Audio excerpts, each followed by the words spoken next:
Feels like I haven't seen you guys in a month. Well, we're finally back, this time with the 5th movie in the Harry Potter franchise, Harry Potter and the Order of the Phoenix. Little side note, this is my favorite movie out of all of them, so we are in for a treat, I guarantee you. So let's get right into it.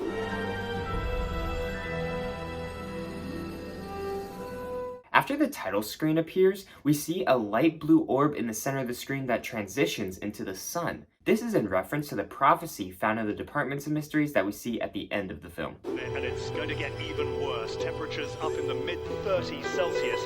Little Whinging, Surrey is looking pretty dry and hot currently. Though the book came out in 2003, this year is set in the year of 1995. In England, during the summer of 1995, they had one of their worst heat waves, known as the 1995 British Isles heat wave. So again, this is what we hear on the radio and what we can see. The radio also reflects how the book opens. During the summer months before term, Harry sat in the bushes outside of his home listening to the Muggle news every single day, waiting to hear news about Voldemort's return. Sadly, this news never came, but this newscaster reflects that sentiment. This park that Harry's at could be trying to be the same one that we see in the 3rd movie. It's got the same roundabout looking thing there, and I'm assuming that there's not one of these at every single park in England. Don't get me wrong though, it's definitely in a different location than the park we saw previously. Hey, Big D. Beat up another 10-year-old. Dudley's friends call him Big D, and then we see Harry mock that. In the books, they do the same, but Harry gets on Dudley's nerves by calling him other names that his mom likes to call him, like Ickle Diddykins. Big D is also the name Harry calls Dudley in the deleted scene in The Deathly Hallows Part 1. See you, Big D. Yeah. 5 against 1. Very brave. Well, you're one to talk. Harry's sitting on the swing, and in the books he's sitting on the only one that Dudley and his friends haven't broken yet. Dudley's friends we see here are Dennis, Malcolm, Gordon, and Piers. Piers Polkiss is one of Dudley's longest lasting friends, as he came to the zoo with the Dursleys in the 1st book. He wasn't in the movie though. Is she dead? Is she a dead tot? You see that paper in Harry's hand? I'm assuming that's the newspaper, and as I said before, Harry's trying to keep up with the news. The Dementors are trying to suck the soul out of the two boys. A little fun fact is that Muggles can't actually see Dementors, so Dudley really has no clue what's going on. Muggles can't see Dementors, can they, boy? Mrs. Fig. Mrs. Fig feels like a character that's kind of just thrown into the 5th movie of this franchise, but actually, she's in the very 1st book in the 2nd chapters when she first appears. Because she couldn't take care of Harry in the 1st book, that's actually the reason Harry gets to go to the zoo with the Dursleys. Harry says he hates her house because it smells, and she made Harry look at cat photos. Dementors and little Whinging. Whatever next? The whole world's gone topsy-turvy. The Privet Drive street is back to normal since the last time we saw it. All the houses now look the same, whereas in Prisoner of Azkaban, they all had different style homes. I don't understand. How do you know about... Dumbledore asked me to keep an eye on you. Dumbledore? You know Dumbledore? Arabella Fig is a neighbor who lives 2 streets down from the Dursleys. Dumbledore tasked her to keep an eye on Harry all summer to make sure he didn't get into any trouble. The sprinklers being on outside could be in reference to how Vernon's mad about the neighbors using their sprinklers at night. They were instructed not to use excess water because of the heat and drought that's going on. It is hot. That's right, hot everywhere. There's sweat, there's stifling. The wallpaper in the living room has changed. It used to be a bit whiter, still with stripes, but now it's a lot pinker. Reminds me of a certain bird. You are hereby expelled from Hogwarts School of Witchcraft and Wizardry. Remember in the 2nd movie when Harry got blamed for Dobby using magic at home? Well, the Ministry gave Harry a warning, stating that if he performed any more magic, he could risk expulsion from the school. A few years later, here we are. Hoping you are well, Mafalda Hopkirk. By the way, this is Mafalda Hopkirk. She works in the improper use of magic office at the Ministry of Magic. She's also the woman Hermione transforms into using the Polyjuice potion in the Deathly Hallows when the trio is trying to break into the Ministry.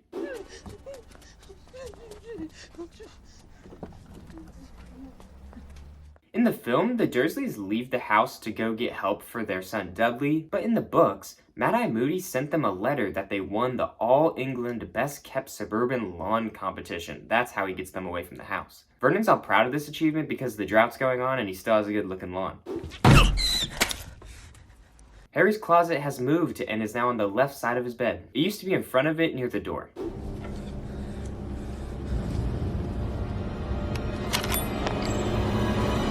Even after 2 years, Harry's still got this loony Nambi vs. Cornus Pixies comic book in his room. He must love that thing so much. Tonks, for God's sake. Harry's got a poster for the Quidditch World Cup right next to his door. What are you doing? Rescuing you, of course. Once again, magic is being done in the Dursleys' home. This would set off the decree for the reasonable restriction of underage sorcery, similar to what Dobby did in the second movie. Heck, this point is brought up earlier this movie. The wallpaper in this corridor used to be this plain white color that we saw in Prisoner of Azkaban, but now it's a nice purple floral pattern, which, can I say, is much better. Speaking of the wallpaper, we briefly get a look at the main hallway through the front door. I brought this up in the third video, but the wallpaper changed a few different times. Roll the clip. There's also a stripe in the wallpaper that wasn't there in the last film as well. Look at this stripe down the middle of the wallpaper. It was not there previously. Now it's the same purple floral pattern we saw upstairs. Kingsley, you take point. But the letter said... Dumbledore has persuaded the minister to suspend your expulsion pending a formal hearing. So why are they walking over the gate and not just straight down the driveway? Makes no sense to step over the gate. That makes no sense. Stay in formation, everyone. The group we are with is known as the Advance Guard. From left to right, it's Kingsley Shacklebolt, the real Mad-Eye Moody, Nymphadora Tonks, Emmeline Vance, which we know from the end credits of this movie, and lastly, Alpheus Doge. Those not mentioned, but there in the books were Remus Lupin, Daedalus Diggle, who is the wizard from the first movie and is also in the first ever chapter, Hestia Jones, and Sturgis Podmore. On the front of the ship, it says Golden Salamander. Not sure why, but it's there. This isn't quite how Grimmauld Place works in the books. It's protected by the Fidelius charm, meaning you can only see it or know where it is if you've been let in on the location by the Secret Keeper. I've gone over this all in a past video. Well, in the books, Moody tells Harry where it is, and then magically it appears in front of him squished between buildings 11 and 13. So though it looks kind of obvious and you think, how does no one ever see this? It's because they can't. Also, you wouldn't have to knock on the street to get it open because if you already know where it is, it would just show up for you.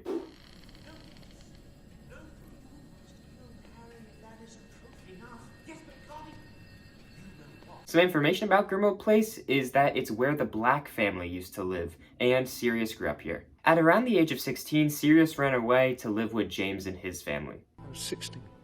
Where did you go? Your dad's.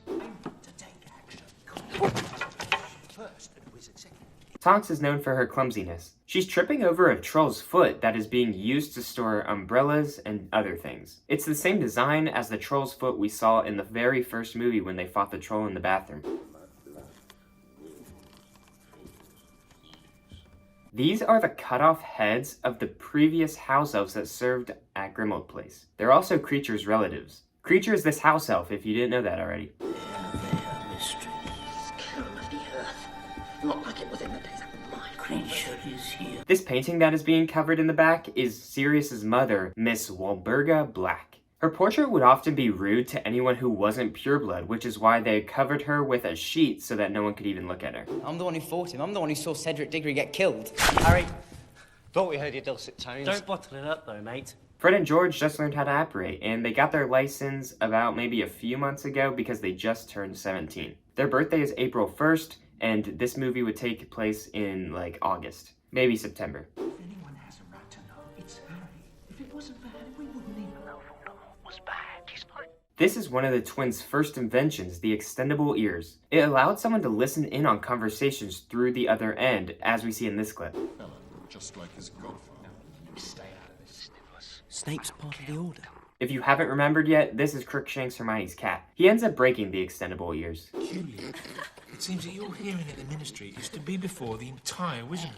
So Tonks is what's known as a metamorph magus. It's a rare magical ability that allows someone to change their physical appearance at will. While I'm at it, let me explain to you a bit about Tonks. She's an Auror that works for the Ministry of Magic under Mad-Eye Moody. In this movie, she's in her early 20s and was in the same year as Ron's brother, Charlie Weasley. Since I skipped over it, let's also talk about Kingsley Shacklebolt. He is also an Auror and joined the Order of the Phoenix recently after hearing about Voldemort's return.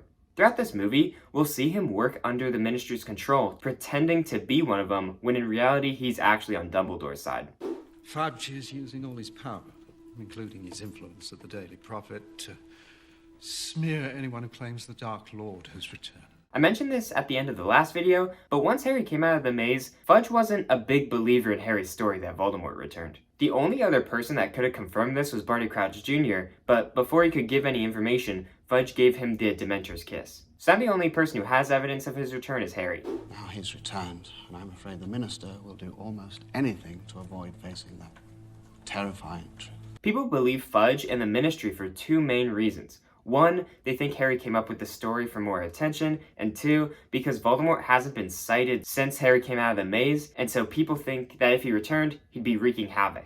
He's been recruiting heavily, and we've been attempting to do the same.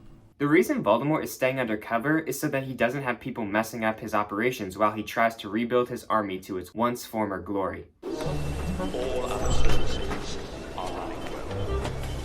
Best please ensure that they... It's actually insane that Arthur's job is to research Muggle artifacts, yet he has no clue how Muggles even live. Like, he's never ridden an escalator or used Muggle transport. Bro's gotta start doing more research. On top of this, why don't wizards born from Muggle parents teach wizards more about Muggles? It makes no sense to why they're this foreign to it all.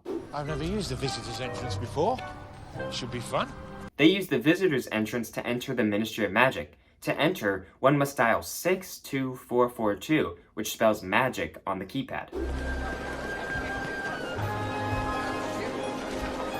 Welcome to the Ministry of Magic. There's truthfully way too much to explain all in this one video, and so we'll take it as it comes. The main thing to know is that this is the main magic British government, and it's directly under the City of London. The wizards enter through the fireplaces inside the Ministry. They use the Floo network, which we saw in the second movie when Harry messes it up and ends up in Borgin and Burke's. There's a lot of galleons trading. This goblin is speaking about trading galleons. Goblins are known to care very deeply about their gold, so it would make sense that this goblin's thinking about his money.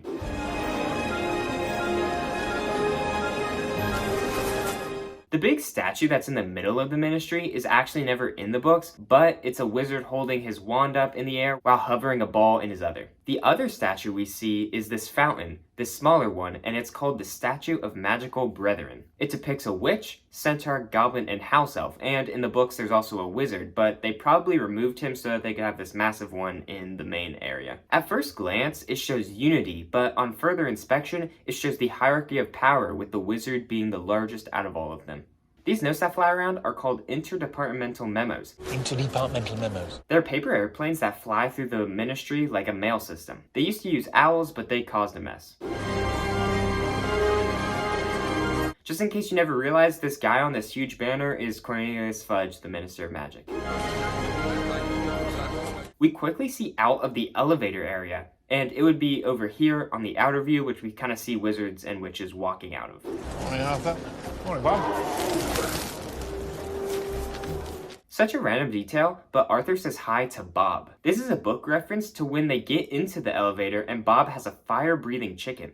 He mentions how it must be illegal breeding. Funny how they even included this and they also have like the fire coming out of the box. Department of Mysteries. When the elevator grills open, Harry and Arthur are left in the elevator with pretty much no one else, but in the books, they visit a few other floors and people get off, but we gotta skip that to save some time. So the Department of Mysteries is on level 9, but the courtrooms are not. In the movies they are, of course, but in the books you walk down the hall, take a left, down a flight of stairs, and into the courtrooms. So they'd be on level 10, one floor below. Disciplinary hearing of the 12th of August. This courtroom Harry's in is supposed to be the same courtroom we saw in the last movie with Igor Karkaroff's trial. Now, clearly this isn't the same room, but in the books, Harry recognizes the room immediately, making it even more uncomfortable that he's being tried in the same place where they were accusing Death Eaters. But by a happy mistake, I arrived at the Ministry 3 hours early. My guy Dumbledore has everything covered. Interrogators Cornelius Oswald Fudd. The Wizarding is a court of law and parliament, and is the main legislative body for the Ministry of Magic. It is governed by a chief warlock, which Dumbledore held the position of up until about a few months ago when people thought he was going mad. Dementors? In Little Whinging. This witch speaking is named Amelia Susan Bones and is the head of the Department of Magical Law Enforcement. Her niece was Susan Bones, a Hufflepuff student in school at Hogwarts currently, who later this year joins Dumbledore's army. I don't think anyone would believe that the Dementors were there by coincidence, Minister. I'm sure I must have misunderstood you. I've had enough of her already. Get her off my screen. Of course, there is someone who might be behind the attack. The evidence that the Dark Lord has returned is incontrovertible. Dumbledore's actually wrong here because we later find out that Umbridge was the one that sent the Dementors, not Voldemort. Cleared of all charges? Professor. Gotta ignore Harry. Gotta ignore Harry. Don't look. Don't make eye contact.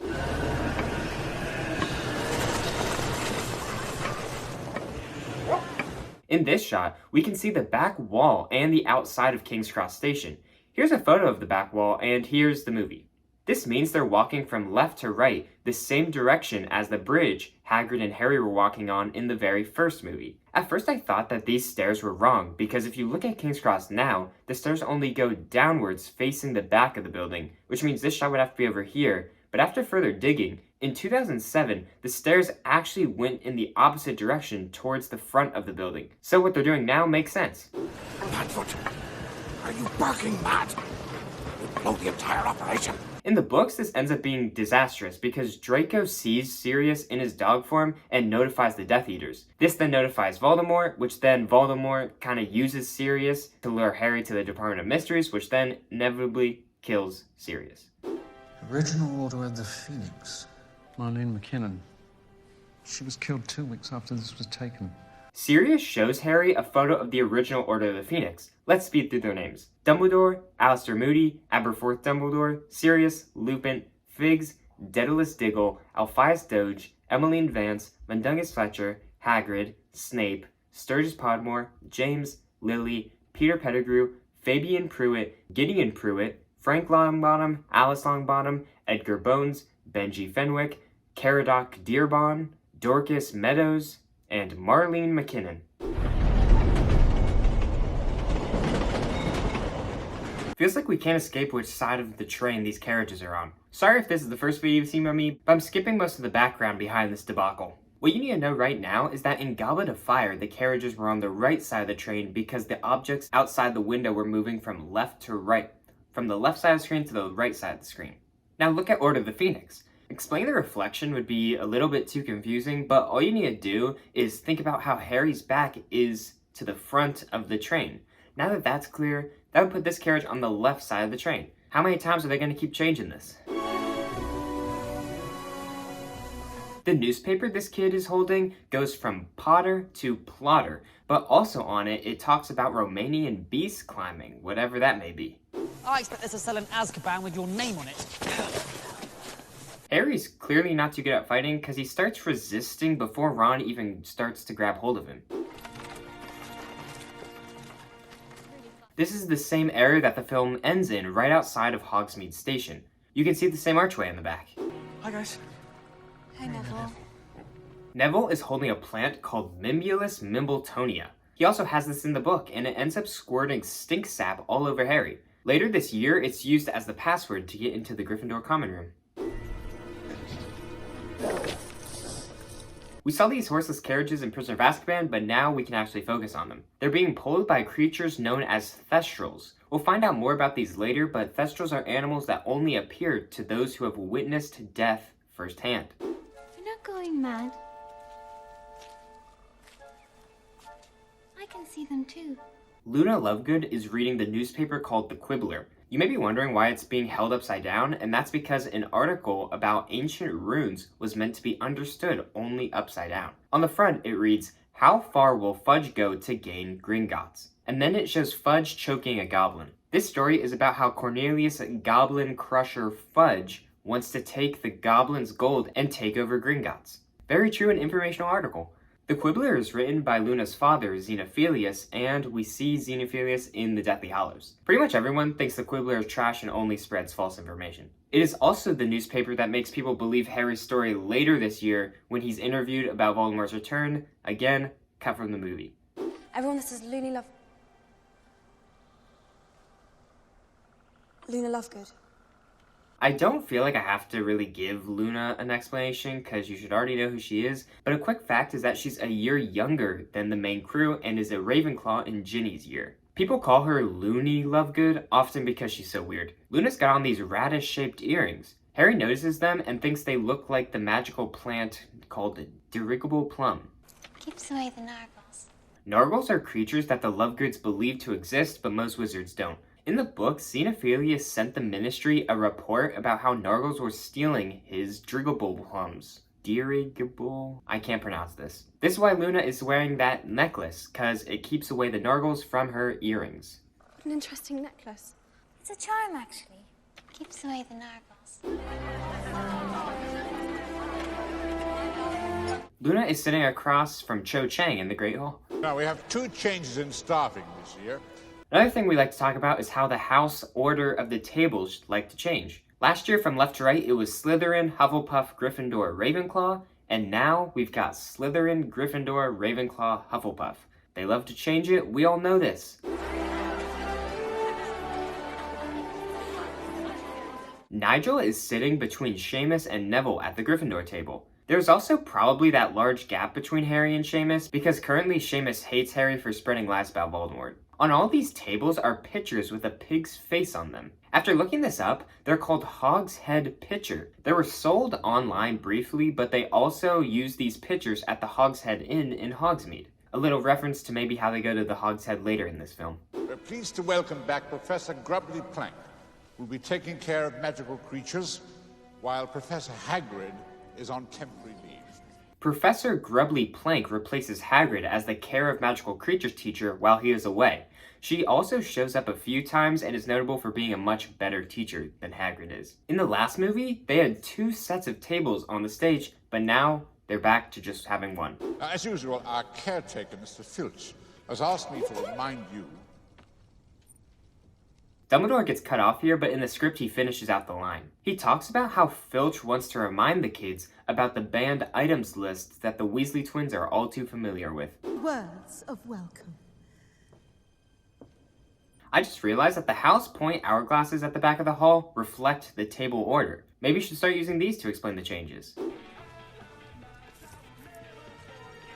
Seamus is reading the same newspaper that we saw earlier. There's the same luggage that Harry has that we see in a few of the different films. Oh no, are we gonna have to figure out the bed order again? Go on, Seamus, go on, get it. Draco's in the back of this scene fully bent over the whole time. We can barely see his bleached blonde hair ducked behind the desk. We know this is where he's sitting because of this shot.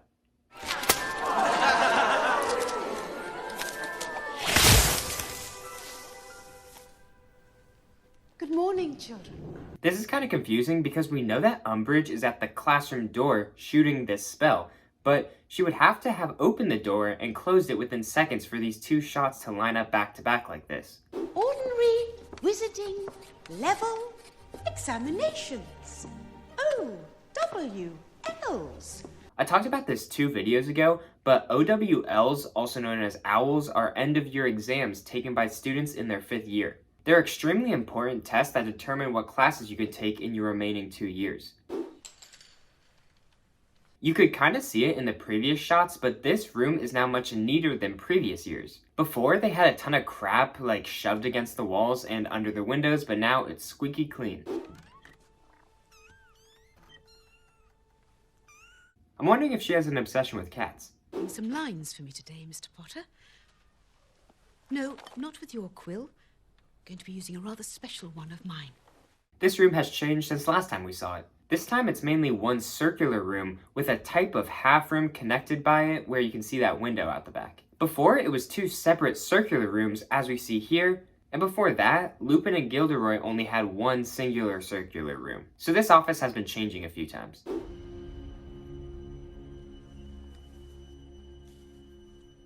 I like how the editors didn't even try to add the bloody text on Harry's hand in this wider shot. His hand goes back to looking completely normal. Skiving snack boxes. Weasley and Weasley is the name that later is changed to Weasley's Wizard Wheezes when the twins get their own shop. We can also get a good look at a few of their products. We first see the skiving snack boxes, which all these candies are contained in, and this box contains many different candies that can make someone sick. We first see the puking pastels, which do what you assume, they make people puke. One end is supposed to be orange, and it makes people puke, and the other is purple, which stops it. The only problem is that people were throwing up so much that they weren't able to even consume the side that made them stop. Up next is Fainting Fancies, designed to make the consumer faint within seconds. After that, there's Nosebleed Nougat, which would make someone's nose start bleeding. And lastly, they open the Fever Fudge, which causes a high fever and often boils. There are now cone-shaped roofs on top of these 2 towers in the Clock Tower courtyard. Before, they had none. Also, all the rocks are gone at the Stonehenge-looking thing that used to be here. Quite a shame. They're quite gentle, really, but people avoid them because they're a bit different. Don't get me wrong, people definitely think Thestrals are a bit weird, but let's also not forget the big reason that people avoid them because they actually can't even see them. Ron is reading a pamphlet about how to cram for owls named How to Soar on Your Owls. Can I join you? I feel like we missed something, because why is Harry walking into the Great Hall asking permission to sit with Ron and Hermione? Their last conversation was barely even an argument. Minerva. Not at all, Dolores. Merely your medieval methods. We've got like a main character reunion going on here in the back of this scene. Oh, and the statue of the Hogwarts architect is back. It was removed in both Prisoner and Goblet, but is now returned. You can see it in the background. No, I just want to say how cool it is that this movie shows the passage of time through the newspaper articles. It's such a great idea. You only really see it for half a second, but one of the newspaper articles is about a vampire admitting his cruelty because of garlic bread. Seriously falling standards at Hogwarts School. Here at the Ministry of Magic, behind Cornelius Fudge, is Percy Weasley. Last video I promised I'd explain it to you, so here we go. Right after Percy left school, he began to work at the Ministry under Barty Crouch Sr. After the Triwizard Tournament and Crouch's death, Percy was soon offered the job of junior assistant to Cornelius Fudge. It's believed he got this job because Fudge wanted to keep an eye on Harry and his pseudo-family, the Weasleys. Since he got this job, he is now on the side of the Ministry, believing that Harry is making up lies and that Dumbledore is a fraud. He'll come back in a later scene, but that's pretty much all you need to know for now.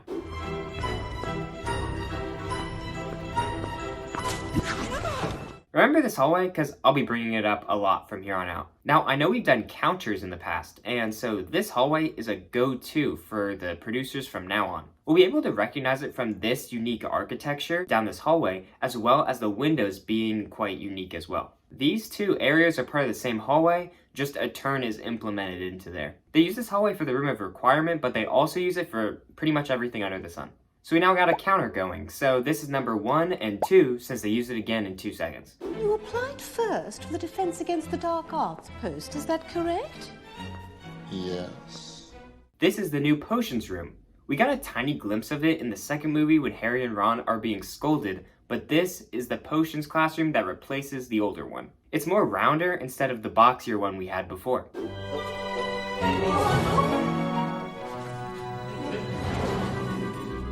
Wait a minute, is that? Bem is back. I'm sorry? In the classroom next to Draco is uncredited Pansy Parkinson, played by actress Lauren Shotton. It also says she has a role in Goblet of Fire, but I can't find where she is in that movie. But again, in her credits, it says she's in Goblet of Fire. Move those mouths! Squire's back. I can't believe the movies just made this a thing and stuck with it. We get more of Flitwick orchestrating than being the actual charms professor. For the inner eye sees sights to which the outer world is blind. I know it's a deleted scene, but we get a great look at the new divination classroom set here. It's now a bit more yellow than it previously was red, and it also seems to be a tiny bit smaller than what we saw last. So, what's going on? It's Professor Trelawney. Third time seeing this corridor. Something you'd like to say, dear? Oh, there are several things I would like to say. This is a big deal for book fans because Trelawney and McGonagall are known for having a feud because McGonagall thinks Sybil is a terrible teacher.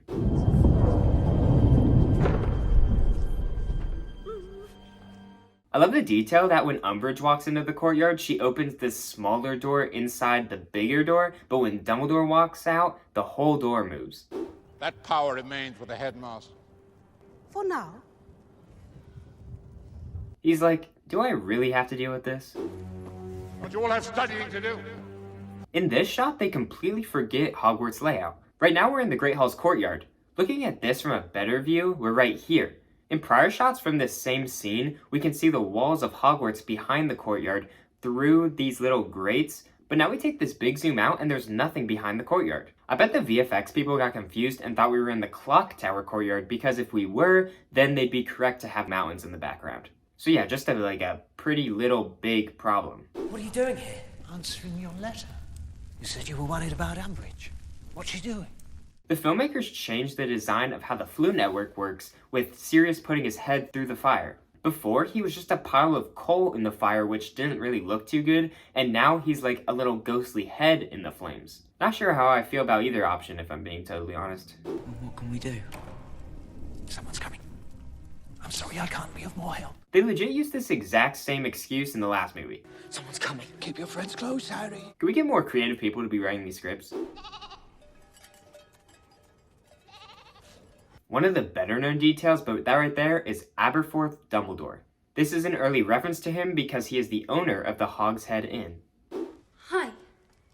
So, you all know why we're here?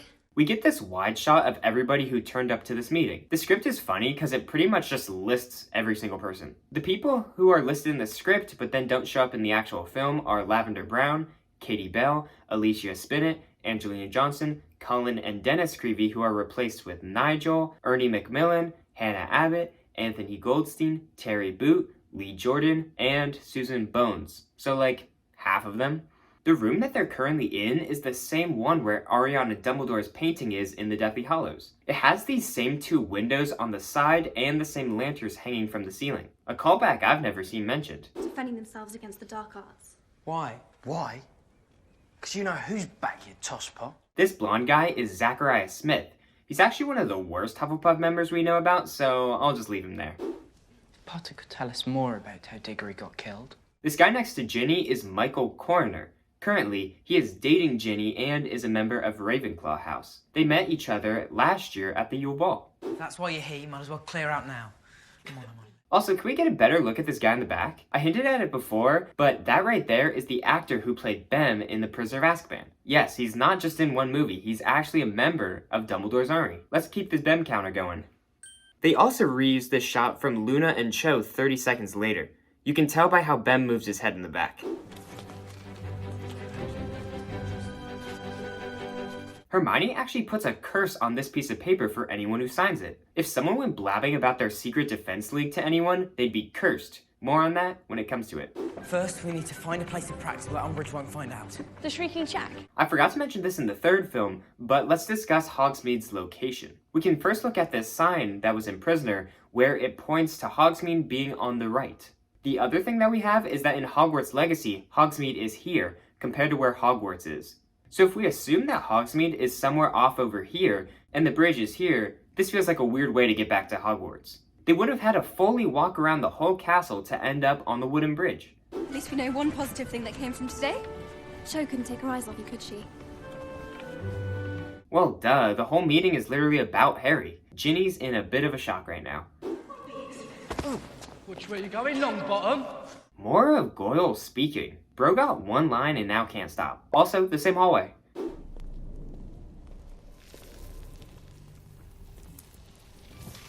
To find the room of requirement, one must walk past this stretch of wall 3 times, thinking deeply about their desire. You've done it, Neville. You've found the room of requirement. In the books, Dobby is actually the one to come across this room, but here we've got Neville, which is a change I quite am fond of. As mentioned in the last video, this is the same room that the trophy room was in. So, say you really needed the toilet. This is a reference to the first time the room of requirement was brought up in the books.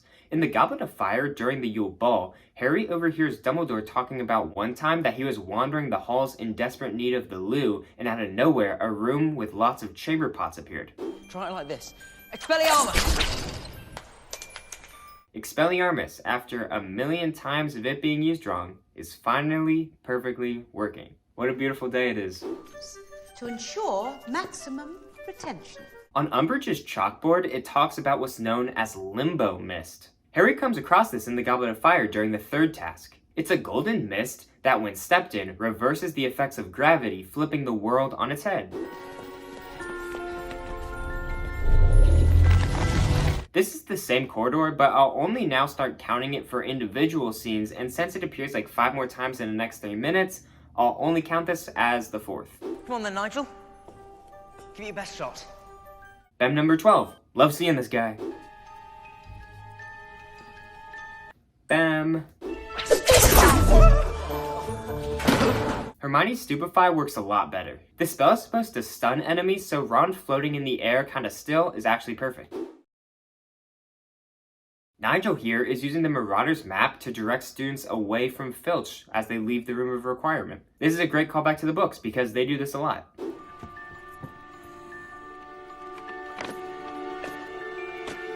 Oh baby, we can't get enough of this guy. I'm okay.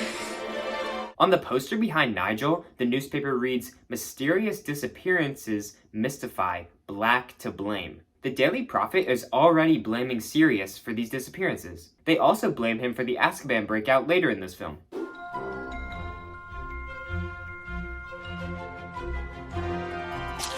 So the Weasleys put one of their skiving snack box ingredients into the chocolate, and the boils on Filch's face are the same ones that we saw a student get from these boxes earlier in the Gryffindor common room. Those wishing to join the Inquisitorial Squad for extra credit may sign up at the High Inquisitor's office. Umbridge creates what's known as the Inquisitorial Squad, students that report directly to her and are in support of the Ministry. The group comprises of all the obvious culprits, all of whom being in Slytherin House.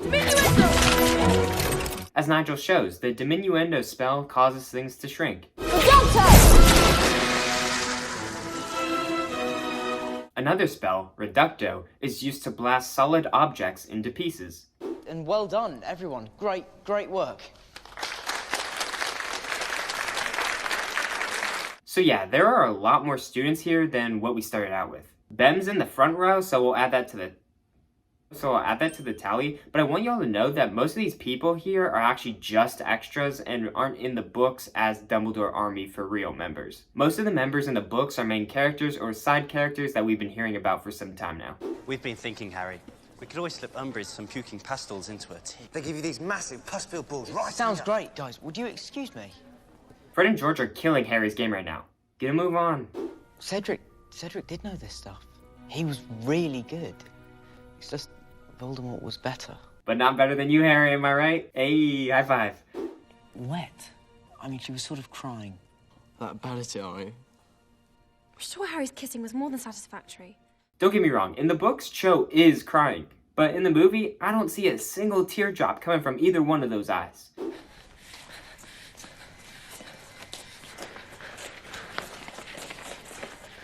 Now, this may or may not be a stretch, but you see this hallway that Harry's walking down? Doesn't it look eerily similar to this hallway in the Chamber of Secrets when Harry comes across Justin Finch Fletchley on the floor? I won't lie, some of the cuts in the bricks don't match up, but it has the exact same shape, the same design, and the same windows behind them. Just thought I'd say it, you can take it or leave it.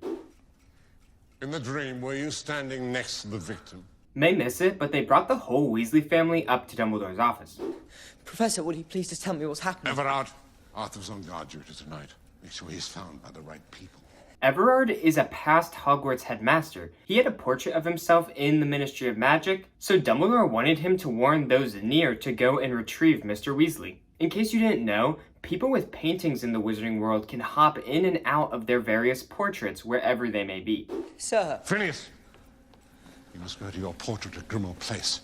Tell them that Arthur Weasley is gravely injured. Next, Dumbledore speaks with Phineas Nigellus Black. He is the headmaster we see in the Hogwarts Legacy video game, but also is widely considered to be the worst headmaster that Hogwarts has ever seen. Since he has a portrait hung up in Grimmauld Place, Sirius's old home, he can notify the Order quickly.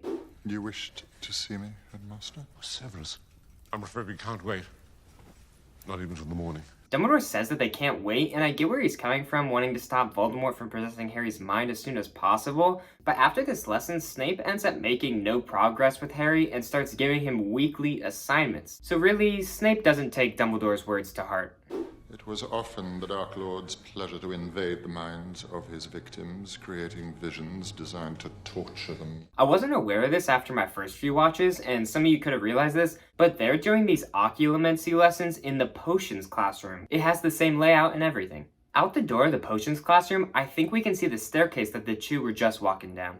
Used properly, the power of occlumency will help shield you from access or influence. As Snape explains, occlumency is the act of shielding one's mind from being infiltrated. The act of infiltrating the mind is called legilimency. Focus.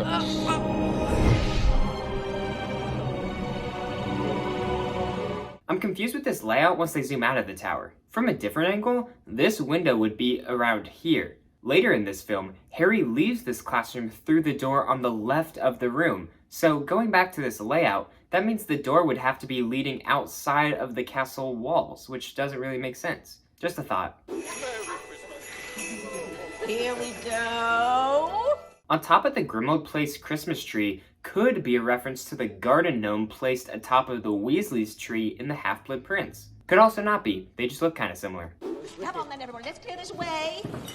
Oh, Harry. Thank you. Now, Daddy, pass that to Daddy. I don't really understand the layout of Grimmauld Place because right away it's got this long hallway that leads straight into the kitchen. The kitchen is then horizontal but long in the opposite direction, and at the end of the room is a door leading to what looks to be the outside. But wouldn't there be other buildings in the way because Grimmauld Place is like apartment buildings right next to each other? Hopefully I found a good photo to explain this layout a bit to you. He never was very pleasant, even when I was a boy. In the bottom right of this shot, we see Phineas Nigellus's name, the same person in the portrait that Dumbledore was talking to. My deranged cousin. I hated the lot of them. Andromeda's face is blacked out on the wall. She is actually Tonks's mother. She married a Muggle-born named Ted Tonks. Her sisters are Bellatrix Lestrange and Narcissa Malfoy. All three women used to have the last name of Black. This island that we fly over may or may not be the one Dumbledore ends up being buried on top of. It's not really shown much after this, it's kind of just used for this shot, so I'm not completely sure. Harry! Hagrid's back. I'm sorry.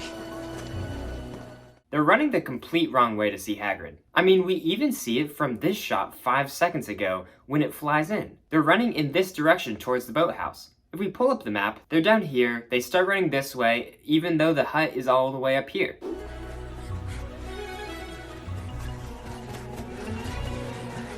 Did they remove all the trees on the way to Hagrid's? Of course they could just be off screen, but based on this angle, I'm not entirely sure. I think we would still be able to see these missing trees. It wasn't the only one that was trying to win them over. The piece of meat that Hagrid is holding is from the books and is dragon meat. It's used on this chapter cover art and he's using it to heal his wounds. Dumbledore sent me to parley with the giants. Giants? In the books, Hagrid goes on this mission to see the giants not alone. He goes with Olympe Maxime, the headmistress from Beauxbatons, who we met in the last movie. They end up leaving for multiple months and end up coming back empty-handed. It's changing out there. Just like last time. There's a storm coming, Harry.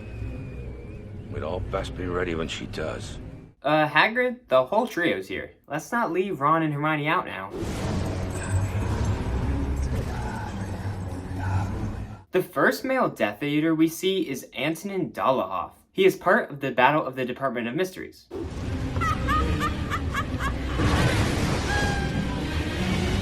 This is the Azkaban mass breakout. 10 highly deadly Death Eaters escaped, including Bellatrix Lestrange, Antonin Dolohov, Augustus Rookwood, Travers, Sebastian Lestrange, Rodolphus Lestrange, and Mulciber. They were helped by the guards of Azkaban, the Dementors, who have now flipped to Voldemort's side. The Muggle Prime Minister has been alerted to the danger.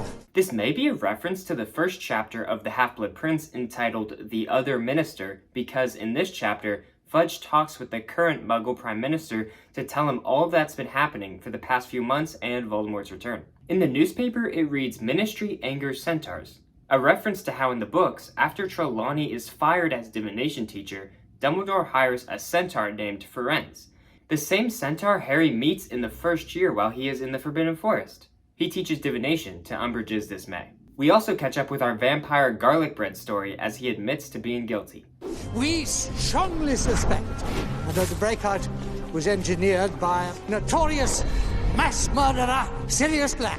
Actually kind of reasonable that they blame Sirius Black for this, because pretty much all the wizards, including Lupin and Dumbledore at first, thought that Sirius committed these crimes. Then he went on the run for years and was never caught. Now even more people are escaping an inescapable prison, some of whom are Sirius's own family members. It ain't looking too good. Something funny about Sirius's manhunt is that Kingsley Shacklebolt is in charge of it, but since he's working for the Order of the Phoenix, he's just sending the police in a roundabout, wrong direction. There's a sponsorship for Gladrags. Gladrags Wizardwear is a shop in Hogsmeade that sells clothing items. You can actually visit it at Universal Studios.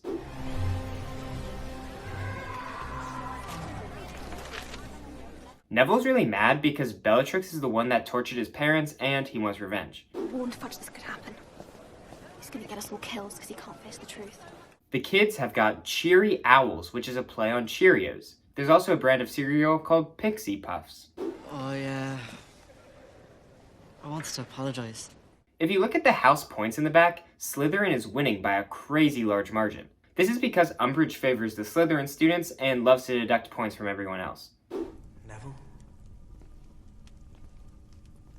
Something I noticed on the DA name sheet is that Seamus Finnegan's name comes after Zacharias Smith's. Zacharias' is decently early on, even though Seamus doesn't join the DA until around this point in the story. His name being that far up the list signifies he would have signed much early on, but as we know, that's when he didn't believe Harry's story and would have never been part of the DA. Also on the sheet is the names Colin and Dennis Creevey. As previously mentioned, they're both replaced by this kid named Nigel, so they really shouldn't be on this list. Keep trying, Seamus. George, your turn now. Bem's in the back, but also Seamus is now part of the group. A full-bodied Patronus is the most difficult to produce, but shield forms can also be equally useful against a variety of opponents. Because we're showing off Patronuses, I'll let you know all the ones we know about for the students. Harry's is obviously a stag, Cho's is a swan, Seamus and a fox, Hermione's got an otter, Luna's is a hare, Ernie Macmillan's is a boar, both Fred and George Weasley have got a magpie bird, and can I say that's my Patronus too? Ginny's is a horse, and lastly, Ron's is a Jack Russell Terrier. Oddly specific. Way to ruin all the fun. In the books, it's not Cho Chang that rats out the DA, it's actually her best friend Marietta Edgecombe. She feared for her mother's job at the Ministry and decided to tell Umbridge. Since Hermione put a curse on this paper that everyone signed, Marietta was cursed with having pimples spread across her face spelling the word sneak. All your fear-mongering about you-know-who never fooled us for a minute. I like how Percy is just here dragging Harry by the collar and it's never mentioned in the film. A smokescreen for your bid to seize control of the Ministry. The two Aurors here are Kingsley Shacklebolt, who we know, and John Dawlish. Dawlish is one of the Ministry's top Aurors and works under the Ministry for the rest of the series. Most noble of you, Harry, to shield me. But as has been pointed out, the parchment clearly says Dumbledore's army. I find it kind of weird that this is the first time in the movie that it's spoken that the name is Dumbledore's army. You could have very easily missed it earlier in the film when it was on top of the piece of paper that they all signed. I feel like they should have had lines in the film that is showing the scene where they come up with the name for it to pay off later, which is where we are right now.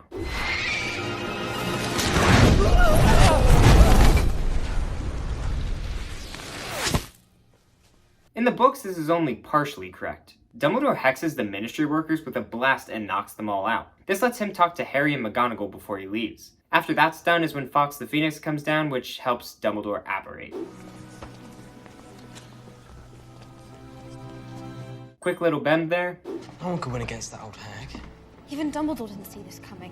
There used to be a ton of trees up here near the end of the bridge. Earlier in the film, we get a shot and we see them all right here. Now there's just nothing but empty grass. Groppy. Brought you some company.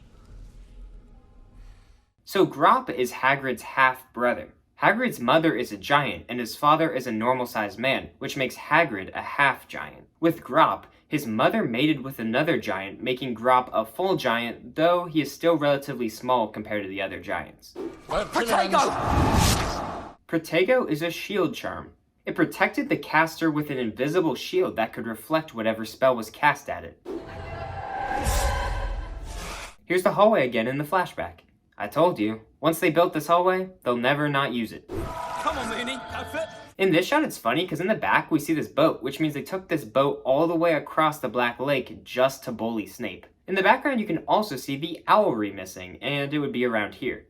Come on, Mooney, go for it.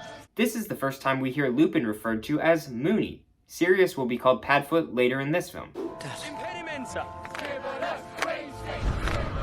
James uses the wrong spell here. Impedimenta is a jinx that restricts the movement of the target, and the spell that James is probably using is supposed to be either Leviosa, the levitating charm, or Levicorpus, the dangling charm.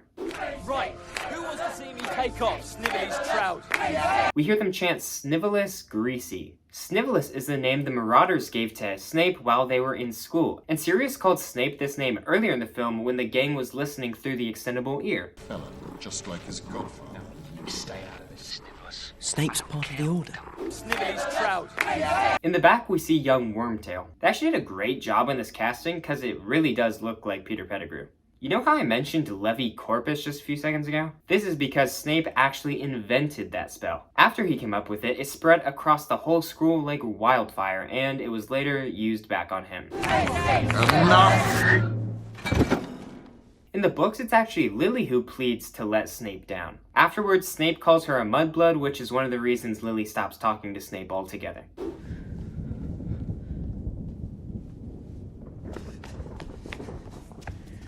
Presuming that this scene of Harry is supposed to be from right after his lesson, it really doesn't make sense. If we look back at the map, here is where he just was in the potions room, and now he's running from the Great Hall into the courtyard. This seems like a weird way to get to this location. The swinging pendulum behind Umbridge is the exact same one that is inside the clock tower. The symbols on here line up perfectly.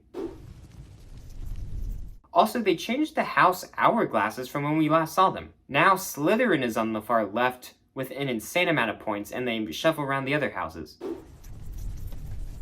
So hear me out. This is the Year 5 exam for charms, since we see that on the board up front. This means that the students in here are all 5th years. From what we can see, there are at least 19 rows of people, all with 4 in them. 19 times 4 is 76, meaning there's at least 76 kids in Harry's grade. With more math, that puts the Hogwarts population at around 532 students.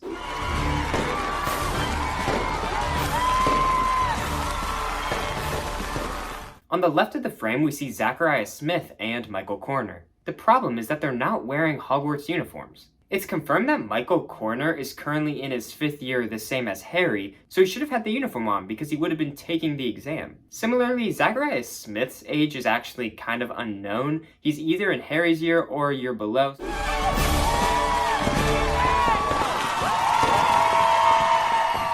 Nigel, Ginny, and Luna are all not in their uniforms because they are not in Harry's year. That prophecy.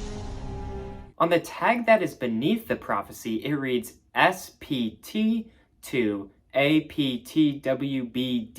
This is the initials that read Sybil Trelawney to Albus, a million middle names, Dumbledore. That's right, if you never read the books, it's actually a pretty crazy detail, but Trelawney is the one who made the prophecy about Harry and Voldemort.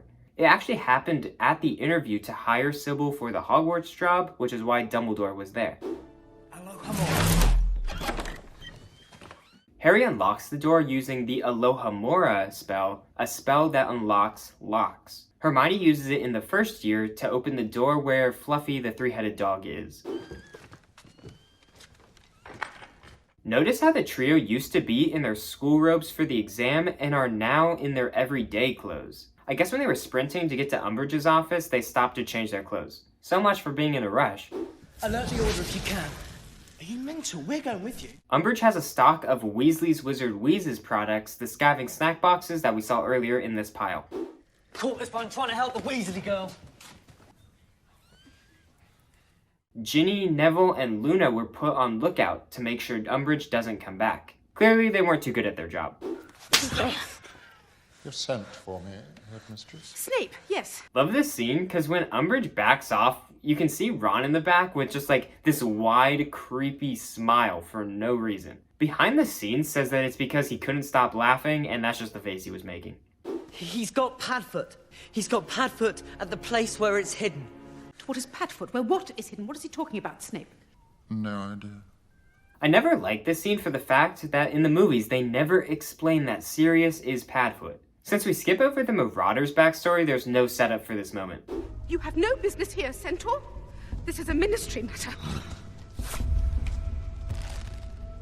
The main two centaurs in this fight are named Bane and Magorian. In the first book, when Harry comes across Firenze, Bane was also there to explain Harry the future. Tell them I mean no harm! I'm sorry, Professor. I must not tell lies. Potentially the best line in the whole franchise, but sadly, it's actually not in the books. It's a movie original, so I guess the movie got something right. How'd you get away? Puking pastels. It wasn't pretty. Told them I was hungry and wanted some sweets. Of course, they told me to bugger off and ate the lot themselves. In the books, it was a combination of jinxing spells from mostly Neville and Ginny that helped them get away, but it's nice to give Ron a moment, though, I guess.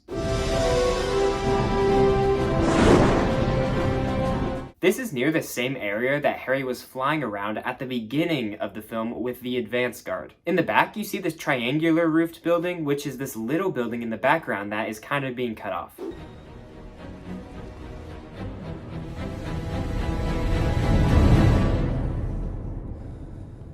We completely skip half of this battle. In the books, there are other rooms, not just the Hall of Prophecies. There's a brain room, a time room, space chamber, and death chamber, which we see later.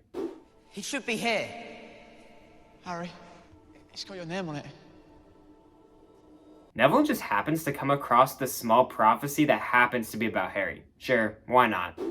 And the Dark Lord shall mark him as his equal, but he shall have power the Dark Lord knows not. In the movie, the prophecy gets cut off, so I'll quickly state it for you. The one with the power to vanquish the Dark Lord approaches.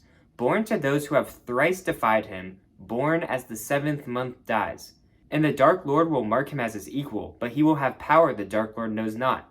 And either must die at the hand of the other, for neither can live while the other survives. The one with the power to vanquish the Dark Lord will be born as the 7th month dies. That's the whole prophecy.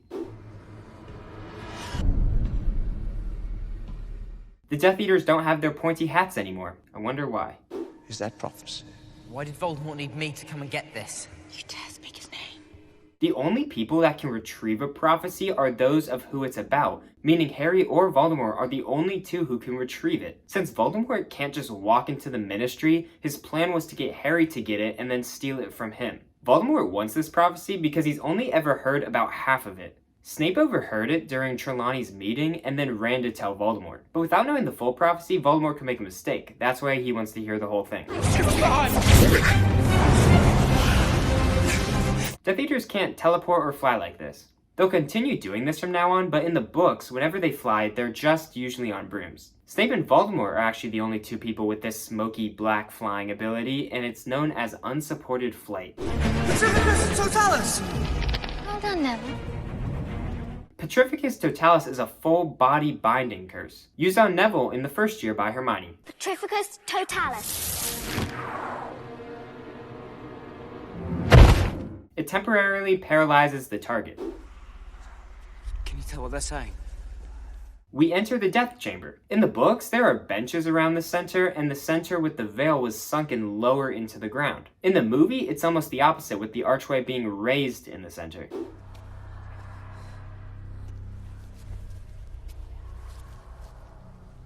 Let me give you the pairings here. Luna is with Walden McNair, the executioner in the third film. Ginny's with Travers. Neville's with Bellatrix, his parents' torturer. Ron's with Sebastian Lestrange.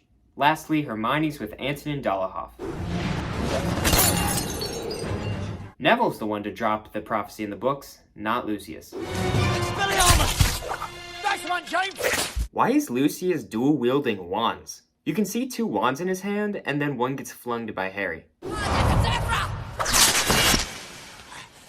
Bellatrix uses Avada Kedavra on Sirius. In the books, it's actually a red, unidentified spell. It doesn't kill Sirius on impact. What does kill him is falling through the veil. No one really knows what's beyond the veil. All we know is that Sirius is gone.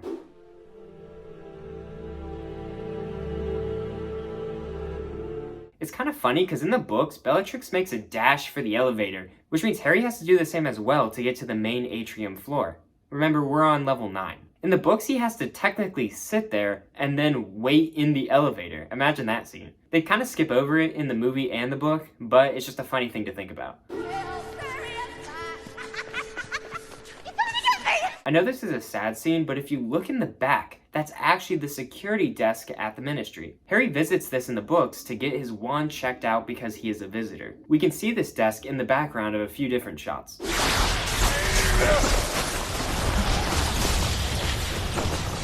Their wands shouldn't be colliding like this. As mentioned in the last video, it's called Priori Incantatem, but it only happens when twin wands collide that share the same wand core. They'll continue to use these throughout the rest of the movies, but you gotta keep remembering, this isn't what's supposed to be happening.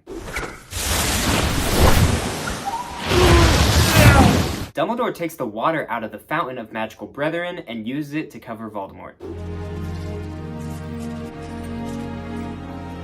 We quickly see a few of the kids running from the left where the Ministry elevators were.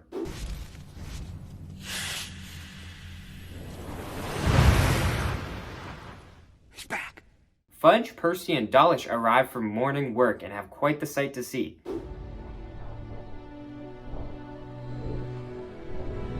On the page it says, meeting with Muggle Prime Minister scheduled for next month. This is what I was talking about earlier with the Muggle Prime Minister chapter where Fudge speaks with him. This perfectly lines up with the timeline of the books. On the right, it says Alexandra Walker is charged with attempted robbery at Ollivander's. Who the heck is trying to rob Ollivander's?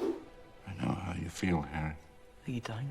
Dumbledore actually does know how Harry feels. Harry feels guilty that Sirius died because he, Harry, lured him to the Ministry by accident. If Harry hadn't been duped by Voldemort, Sirius would still be alive. In Dumbledore's past, he accidentally collided spells with his brother Aberforth and Gellert Grindelwald. The spell backfired and struck his sister Ariana, killing her on impact. Dumbledore has always taken responsibility for her death, which we find out more about in the Deathly Hallows. The two are sitting behind Dumbledore's desk in this tiny back area. We'll also be in this location in the Half-Blood Prince. After all these years, after all you've suffered, I didn't want to cause you any more pain. I cared too much about you. Survey says that was a lie. How come you're not at the feast? Hallway once again, and for the last time in this video, number 6. I think I'll just go have some pudding. Calling back to an earlier Luna line when she hoped that there would be pudding at the opening feast. I hope there's pudding. I've been thinking about something Dumbledore said to me.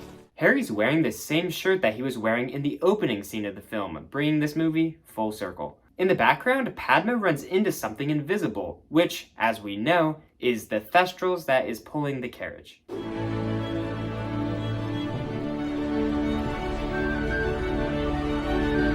This end shot of Hogwarts is at a completely different angle than what we saw in the first movie. In Sorcerer's Stone, we zoom out of Hogsmeade, and Hogwarts is at kind of like a slanted angle. Now, it's right in front of us. And now for where we've been. Hogsmeade Station and Hogsmeade are a little bit off the map.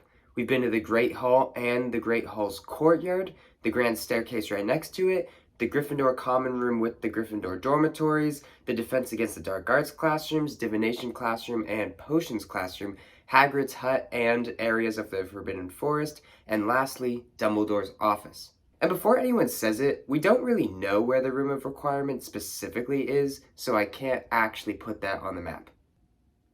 Wait a minute, are we done already? I don't want to be done with my favorite movie. Oh well. Thank you all for making it this far. Please comment on what your favorite detail was and what you were looking forward to in the next video. And until next time, I've been The Wizard Project. Thanks for watching. These notes that fly around are called interdepartmental